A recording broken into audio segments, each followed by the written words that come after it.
집권 여당인 민주당이 다음 주 언론중재법 개정안의 속전속결 본회의 처리를 예고하면서 전국에 급격히 얼어붙고 있습니다. 민주당은 대선과 무관하다는 입장이지만 국민의힘과 정의당 등 야당은 입법 폭거라며 강행 처리 방침을 접으라고 압박했습니다. 황혜경 기자입니다. 이달 안에 언론중재법 개정안을 반드시 처리하겠다는 민주당의 의지에는 변함이 없습니다. 야당 반대에도 불구하고 다수결로 문체위 전체 회의를 통과시킨 민주당이 다음 주 법사위에 이어 본회의 최종 처리를 목표로 하고 있습니다. 민주당은 이번 개정안은 철저히 허위 조작 보도에 따른 일반 국민의 피해를 보호하기 위한 거라며 정당성을 강조했습니다. 대선을 앞둔 유리한 언론 환경 조성이라는 당밖의 지적을 부인한 겁니다.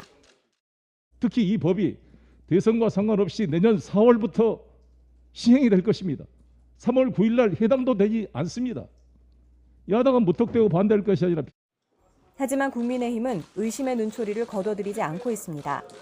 민주당이 대선을 앞두고 합의되지 않은 법안을 날치기로 밀어붙이는 입법 폭거를 저지르고 있다며 오만한 정권이라고 비판했습니다.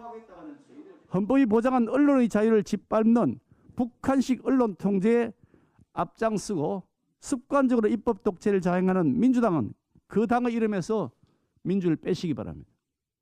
상임위가 열린 날에도 회의장 앞으로 몰려가 피켓 시위를 벌인 국민의힘은 법사위와 본회의 등 남은 절차에서도 총력을 다한다는 방침입니다.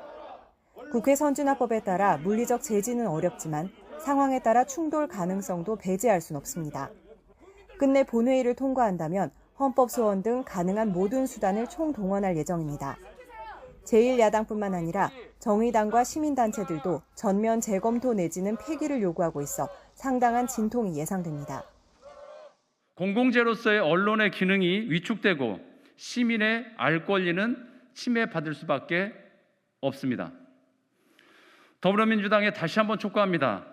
본회의 처리 전에 언론중재법을 전면 재검토할 것과 민주당이 언론중재법 처리를 강행하는 데에는 지난번 여야 합의에 따라 이달 말 문체위 상임위원장 자리를 국민의힘에 넘겨줘야 하기 때문이라는 분석이 지배적입니다. 원구성 합의로 가까스로 봉합되는 듯 했던 여야 갈등 국면이 다음 주에 또다시 수면 위로 올라설 것으로 보입니다. YTN 황혜경입니다.